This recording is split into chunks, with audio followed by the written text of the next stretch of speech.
Buen día para todos. El siguiente video es un complemento para que ustedes sigan fortaleciendo el concepto de fracciones. Sé que saben muchas cosas de esto que han visto en años anteriores, pero entonces lo que vamos a ver ahorita es unas cositas muy puntuales que necesito que reforcemos para que cuando lleguemos a lo de operaciones estemos mucho más duchos en esto de fracciones.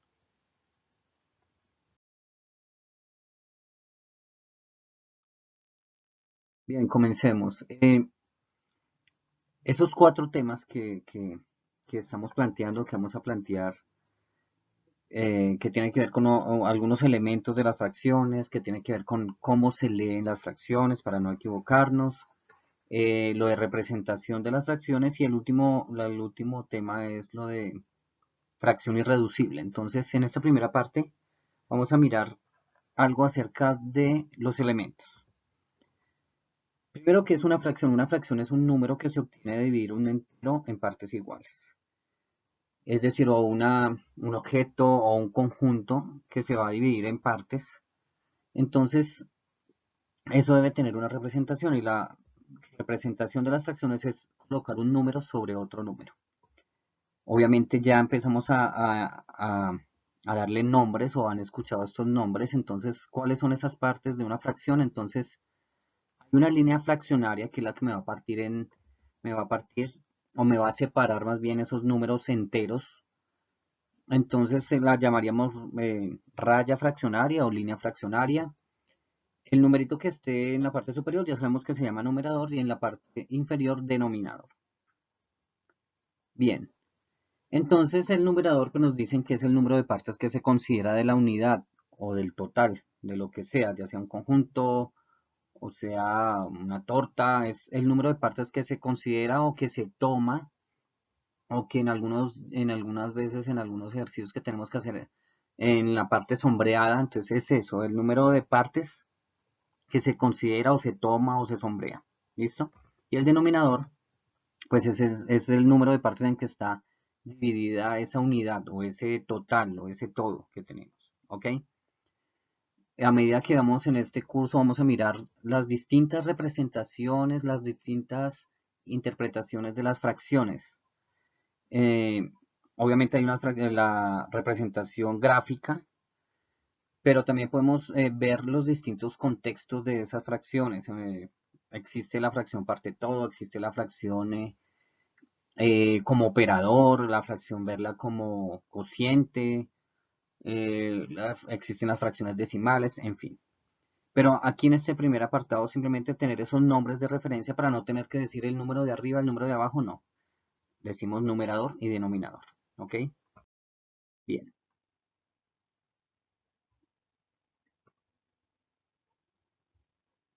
Pasemos a lo de la lectura de fracciones. ¿Cómo se leen las fracciones?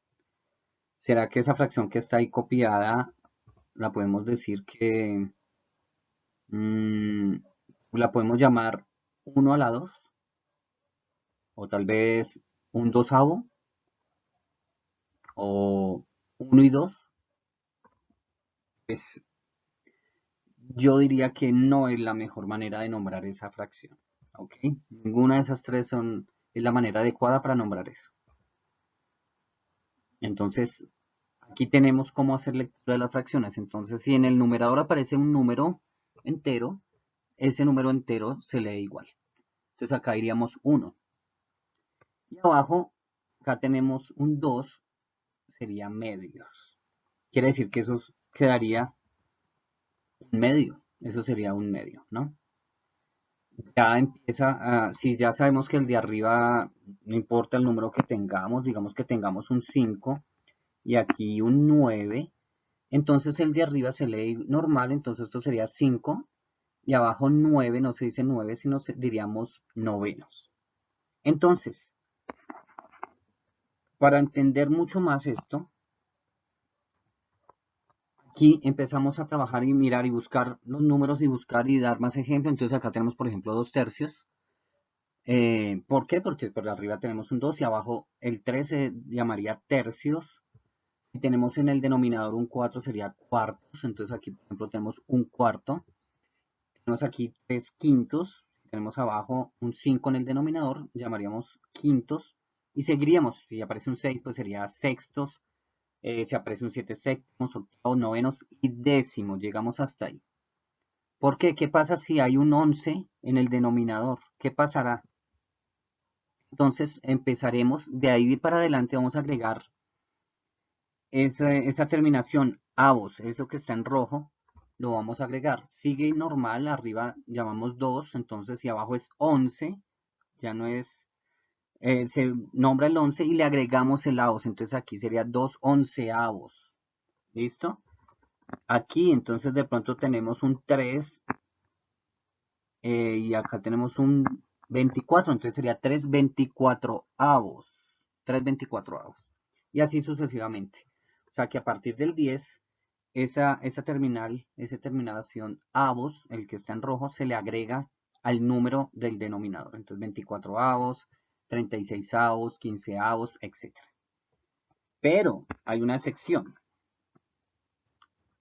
Porque si llegara a ocurrir que en el denominador aparece un 100, hay un error típico que cometemos. Algunos empiezan a decir 7 cienavos. ¿Por qué? Porque le agregan pues la terminación avos al 100, cienavos, y no está correcto. Es mucho mejor y más porque nuestro sistema de numeración es basado en potencias de 10, y si cuando teníamos el 10 abajo en el denominador decíamos décimos, pues acá vamos a colocar centésimos. Centésimos. ¿Por qué? Porque viene de centenas. ¿Ok? Entonces, cuando manejemos potencias de 10, cambia la cuestión. ¿Listo? Cuando termina así, o cuando el denominador es 1000, ahí se lee normal el numerador, 28, y el 1000 se convierte en milésimos. ¿Ok? Entonces, solo para el 10, décimos. Para el 100, centésimos. Para el 1000, milésimos. Y así sucesivamente. Si aparece un 10.000 en el denominador, es mejor nombrarlo 10 milésimos. Entonces, digamos, no sé, 53 10 milésimos. 53 10 milésimos sería lo mejor para leer ahí. Y digamos, si llega a aparecer un 8 y aquí un 125, pues simplemente 8 125avos. Ahí sí volvemos. Lo importante es que entiendan que aquí cuando hay ceros o hay potencias de 10, lo mejor es así, centésimos, milésimos, décimos, etc. ¿Estamos de acuerdo? Bien. Eso es en cuanto a las lecturas, la lectura de fracciones. Continuamos. Aquí quiero hablarles muy rápidamente los tipos de fracciones. Uno podría clasificar las fracciones. Cualquier fracción que ustedes les coloquen podría distribuirse o completar estos cajoncitos que hay ahí. Tenemos propias, impropias, unidad y enteras. Digamos que tenemos 5 quintos, tenemos 9 medios, tenemos un cuarto, tenemos 12 tercios. 5 quintos, ¿qué será? Se puede clasificar como propia, impropia, unidad o entera. ¿Ustedes qué opinan? Es unidad. ¿Listo? ¿Por qué? Porque cuando tú tengas un número sobre el mismo número, si tú haces el cociente o haces la división, porque realmente una fracción es una división, 5 dividido 5, o si lo simplificas también se podría decir, eso es 1. ¿Listo? Seguimos, 9 medios será impropia. ¿Por qué impropia? Porque el numerador es mayor que el denominador. ¿Listo? Es mayor el numerador que el denominador. Un cuarto será entera o será propia. Bien, es propia. El numerador es menor que el denominador. Y el 12 tercios, ese ejemplo que coloqué es entera. Porque si tú logras simplificar o te das cuenta, 12 dividido 3 es 4. Entonces me da un número entero.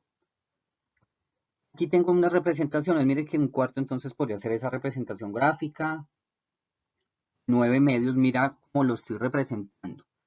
Son como si fueran barritas, pero cada barra está partida en dos o en dos divisiones. Y miren que ahí la unidad es en una barrita nomás, una barrita que que está dividido en dos partes. Pero como y es impropia, necesitamos más de la unidad. Mira que aquí bueno, se tuvo que hacer 5 barritas para representar 9 medios. Quiere decir que cada unidad estaba partida en 2 o en medios, pero entonces cogí 2 medios, otros 2 medios, otros 2 medios, otros 2 medios, y en una está un medio. Y al sumar eso me da 9 medios. Si contamos, hay 9 medios o 9 pedacitos de azul. ¿Ok? Esa es una representación gráfica de una fracción impropia que se necesita más de la unidad. En cambio, un cuarto, digamos que la barra completa y está fraccionada en 4 partes, es decir, lo que me dice el denominador, y lo que considero es 1, entonces por eso se pintó 1 de esas 4 partecitas. ¿Ok? Esa sería para propias e impropias. ¿Qué pasa con la unidad? Si a mí me dicen 5 quintos y me dicen que el denominador es en las partes en que se divide la unidad, me están diciendo que se divide en 5 partes, pero tengo que tomar 5 partes. Entonces, una representación podría ser esta. ¿Ok? Aquí estamos en un contexto continuo. Ahorita les explico más adelante qué es continuo. Pero es como si fuera una torta, un pan o, no sé, una gelatina o un postre y lo partí en 5 y tomé 5. O están los 5, está completamente la unidad. Está completa, ¿listo? Y enteras, 12 tercios. Se trabajan en tercios.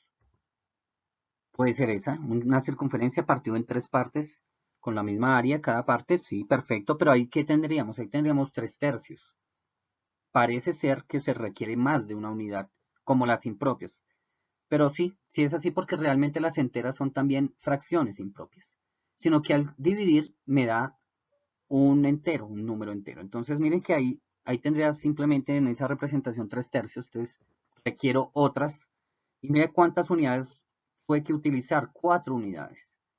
¿Y por qué? Pues porque 12 dividido 3 da 4 o 4 por 3 da 12. Ahí está la representación, digamos, de ese tipo que es una especie de impropia, pero me genera entero, me completa todo. ¿Listo? Sigamos. Las representaciones de fracciones, pues podemos hablar de dos contextos. Uno que es el contexto continuo y el otro es el discreto. El continuo es todos esos ejemplos que que la mayoría de veces trabajamos, que es pizzas o que los profes nos han dicho en pizzas o en tortas o en algún postre o en pan, en un bloque de pan para dividirlo, partir la torta, en fin. Normalmente es eso. O que se dibuje simplemente un rectángulo y se divide en ciertas partes y se toma algunas o se sombrea. Ese es el trabajo en el contexto continuo, que es un todo. En este caso, digamos, tenemos el ejemplo de una pizza y miramos que estaba partida, para el parecer estaba partida en sextos, en 6 partes. En 6 partes, entonces el 6 iría aquí en el denominador. Y si yo preguntara cuántas partes quedan de la pizza, pues ahí creo que ya las vemos y sería 5, ¿verdad? 5 sextos. Pero si yo les preguntara qué fracción de pizza se comieron, obviamente el numerador tendrá que cambiar. Y ya no puedo decir 5 sextos, sino tendría que decir un sexto o una parte de las 6 que habían se la comieron. ¿Listo? Eso sería en el contexto continuo. También ese mismo se podría representar, digamos, algo así. Acá esto se parte en qué pena lo torcido, digamos, en 6 partes. Y tomamos una de esas 6 partes, digamos esto. Esto también sería en el contexto continuo representado un sexto.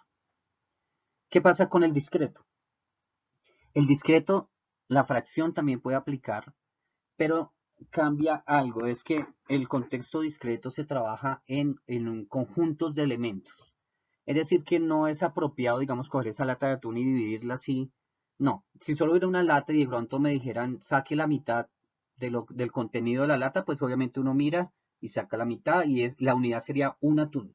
Pero aquí quiero presentarles este conjunto de atunes. Digamos que esos atunes venían en una caja grande y vienen 3, 4, 5, 6, 7, 8 atunes. 8 atunes vienen ahí. Entonces me dijeron, bueno, ¿cuál es la fracción de atunes con respecto al total de atunes que hay ahí, de las 8 latas. Entonces yo puedo decir, bueno, hay 2 atunes que están abiertos, entonces podría escribirlo. Hay 2 atunes de los 8. Esta sería una fracción, claro que sí. 2 de los 8 están abiertos de esos atunes. Entonces, el contexto discreto es cuando se trabaja las fracciones en un conjunto. No vamos a separar cada elemento, no vamos a partir cada elemento, sino es verlo en conjunto.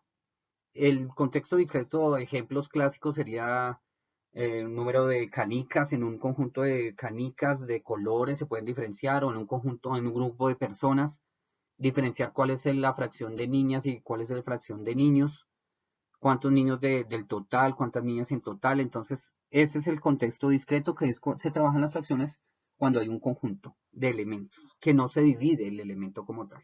En cambio acá, en esta pizza, dividí esa pizza y mi unidad entonces era la totalidad de esa pizza. Pero miren, ojo, podríamos también mirar varias pizzitas, unas pizzas que no quiero dividirlas como tal, pero que hice 10 pizzas, por ejemplo, y hice 3 de pollo y champiñones, 2 de hawaiana y 5 mexicanas. Entonces, yo podría decir, hice pizzas personales, podrían ser, y también puedo ver fracciones. Entonces, digamos que yo hice, ay, hice la mitad de esas 10 pizzas, hice la mitad, las hice mexicanas. Un medio de esas pizzas, que eran 10, eran mexicanas. Entonces, puede ocurrir también. Pero normalmente es bueno que diferencien esto de continuo y discreto. ¿Ok? Continuemos. Viene la última parte que necesito que le pongan mucha atención a esto, porque va a preguntárseles, algunas veces van a salir esa palabra irreducible. Entonces, ¿qué es una fracción irreducible? Es una fracción que no se puede simplificar más, digámoslo así, porque puede que tú tengas una fracción y la vas simplificando y la vas simplificando y simplificando hasta donde más se pueda. Y cuando encuentres esa fracción que no se puede simplificar, esa fracción la vamos a llamar irreducible. ¿Listo? Normalmente, si uno tuviera una fracción con unos números más elevados, grandecitos, y uno logra simplificarlo hasta su mínima expresión, que también lo pueden decir así, encontramos esa fracción irreducible y es mucho mejor trabajar con fracciones irreducibles para luego de pronto hacer operaciones o utilizar esa fracción como operador, en fin. Entonces es mucho mejor trabajar con números mucho más pequeños. ¿Listo? Pero entonces, esto de simplificar es clave. Esa palabra en matemáticas es clave. En fracciones, cuando se habla de fracciones, simplificar es clave. ¿Qué es simplificar entonces? Aquí coloco una definición. Es dividir entre un mismo número tanto el numerador como el denominador, de tal forma que se logra reducir la fracción a números más pequeños. Tengan en cuenta lo siguiente. Al hacer la simplificación, por decir algo, yo tengo, no sé, 6 décimos. Tengo 6 décimos. Me dicen, por favor, simplifique esa fracción. Yo podría decir, bueno, mira, bueno, empieza a notarse que tiene uno que entender todo eso de múltiplos y divisores que ustedes vieron en algún momento y los criterios de divisibilidad que tuvieron que haber visto, empiezan a operar acá. Entonces uno dice, bueno, el 6 y el 10 son números pares, o sea que le puedo sacar la mitad. Saquémosle la mitad. Entonces, mitad de 6, 3. Mitad de 10, 5. Listo. ¿Qué fue lo que hice? Lo que hice fue coger el 10 y realmente dividirlo entre 2. O sea, le saqué la mitad. Y como abajo en el denominador, lo que hice fue dividirlo entre 2. Aquí hago exactamente lo mismo. Es decir, tanto arriba como abajo se tiene que dividir entre el mismo número. ¿Listo? Bien, no me escribió. Ah, ya, listo. Dividido entre 2, entonces me dio 3. Y ahí en el denominador me dio 5. Y ahí entra y se puede seguir simplificando. Uno podría mirar si se puede seguir simplificando. ¿Será que se puede conseguir un número que divida tanto el 3 como el 5? Yo creería que no. Si no se logra encontrar ese número, y yo digo que no porque tanto el 3 como el 5 son números primos. Es decir, que el número 3 solo se podría dividir entre 1 y 3. Y el 5 solo podría dividirlo entre el 5 y el 1. Y sería desgastante o no, no sería provechoso dividir esto entre 1, porque me queda la misma fracción. O sea que llegamos a la fracción irreducible. Quiere decir que 3 quintos es la fracción irreducible. Fue lo máximo que puede simplificar 6 décimos. ¿Ok? Otra cosita. Con este proceso de simplificar, me permite hallar fracciones equivalentes, que es algo clave para operaciones, entenderlas mucho mejor. Si tú sabes que es una fracción equivalente, estamos súper bien. Y también entra otro proceso que es como el contrario de simplificar, que es complificar. Complificar que después como devolverme. Ya no se utilizaría división, sino utilizaría multiplicación. Es decir, que yo podría pensar acá el 5, lo puedo multiplicar por 2. Y si abajo multipliqué por 2, en el numerador también lo multiplico por 2. Y pues tendría 3 por 2, 6, 5 por 2, 10. Quiere decir que si ustedes le dan una fracción o cualquiera, así sea irreducible, o sea que no se pueda simplificar más o cualquiera, yo podría encontrar una fracción equivalente complificando esa fracción, es decir, buscando un número cualquiera, digamos 5. Entonces 1 por 5, 5. 7 por 5, 35. ¿Qué acabé de hacer? Encontrar una fracción que es equivalente a esta. ¿Listo? Va a haber otro video que va a ser de pronto mucho más adelante, donde hable solamente casi de fracciones equivalentes y cómo podemos irlas relacionando con lo de operaciones, para entender mucho más los algoritmos o las formas como se hacen las operaciones. Eso es clave. Pero aquí con esto de fracciones reducibles y el proceso de simplificar, lo que vamos a generar es buscar fracciones equivalentes y tratar de reducir a las fracciones hasta su mínima expresión. ¿Listo? Voy a borrar esto por acá. Creo que no es más. Voy a hacer un ejemplito, digamos que usted tenga 63 y 189. Listo, voy a borrar este otro acá. Listo. Me mandaron simplificar esa fracción o encuentre la fracción irreducible. Ahí voy a hacer claridad de lo siguiente. Por ejemplo, ahí no tenemos números pares. Quiere decir que no, simplificar no es sacar mitades. ¿Ok?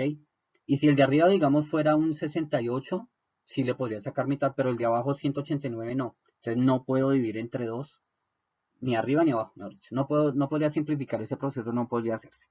Aquí hay el criterio de divisibilidad entre 3. Si no lo saben, acá se los digo rápidamente. Para yo no tener que hacer calculadora o hacer una operación, a ver si este 63, a ver si el 63 lo puedo dividir entre 3 y a ver si el 189 lo puedo dividir entre 3. Hay un criterio que me permite, sin hacer las divisiones, saber si los dos son divisibles entre 3. Ese es un criterio. ¿Y cuál es? Es sumar los dígitos. Quiere decir que en vez de hacer esta división, yo podría decir, oiga, sumo los dos dígitos, este se lo sumo a este, esto me da 9. Y 9, si es la suma de esos dígitos me da un múltiplo de 3, ese número es múltiplo de 3 y es divisible entre 3. Entonces, acá me dio 9 y 9 es divisible entre 3, o sea que 63 se le puede dividir entre 3. Y el 189, si sumamos los dígitos, este con este, esto, 1 más 8 me da 9 y 9 más 9 da 18. 18 es múltiplo de 3, quiere decir que 189 también. Quiere decir que sí lo puedo simplificar entre 3 o sacar tercera, también se puede decir. Sacar mitad, sacar tercera, sacar cuarta o dividir entre 4. Hay muchas maneras de decirlo. Entonces acá voy a dividir esto, tanto arriba como abajo, entre 3. ¿Cuánto da 63 dividido 3? ¿Qué le multiplico el 3 para que me dé 63? 21. ¿Cierto? Es decir, que 21 por 3 me da 63. O 63 dividido 3 me da 21. Y el 189. 189. Si no lo tengo aquí a presente, pues ahí sí nos toca pues hacerlo, no importa. 189 dividido 3, entonces 6 por 3, 18, a 18, 0. Bajo el 9, 3 por 3, 9, a 9, 0. Si me da una, tiene que dar obviamente una división exacta, me dio 63, imagínense. Entonces me dio 63. Continuamos, ¿será que 21 es múltiplo de 3? Sí, Sí, porque 7 por 3, sí. 63 es el múltiplo de 3. Recordando el criterio, sumo los dos, claro. Y ya lo hemos dicho. Entonces, si yo divido 21 dividido 3 me da 7. 63 dividido 3 me da 21. Ahí vamos bien. Ahora nos detenemos. ¿Será que el 7 lo puedo seguir dividiendo entre 3? Mira que no, porque el 7 no es múltiplo de 3. Y es un número primo, o sea que solamente lo puedo dividir entre 7. Aquí mire que aquí veníamos, esto dividiéndolo entre 3, ¿sí? Acá lo dividimos entre 3. Y ahora aquí este lo vamos a dividir entre 7. Entre 7. Quiere decir que 7 dividido 7 me da 1. Y 21 dividido 7 me da 3. ¿Ok? Y hasta ahí llegamos, señores. Entonces, y señoritas, este numerito de acá, esto que estoy acá señalando, encerrando en amarillo, sería la fracción irreducible. Lo que más pude simplificar, el 63,189. ¿Estamos? Cuando veamos o hagamos el video de fracciones equivalentes se darán cuenta porque es que puedo decir que esas 4 fracciones son equivalentes. Y lo vamos a ver de una manera gráfica y vamos a comparar y verá que no es otra, son las mismas partes del todo, sino que aquí un tercio se nos facilita trabajar cuando hay esos numeritos más pequeños y no el 63, porque si tenemos que hacer multiplicación esto, se nos van creciendo y creciendo, creciendo unos números muy gigantes y se nos dificulta eso. En cambio, trabajar con un tercio ahí sería formidable. ¿Listo? No es más, no olviden repetir este video las veces que necesiten, ver otros videos por YouTube, por por simplemente buscando, ya sean fracciones irreducibles o tipos de fracciones, todo lo que puedan ver, otros videos de tutoriales y esto de que sirvan, excelente, bienvenido sea. ¿Listo? No es más, me despido. Bye bye.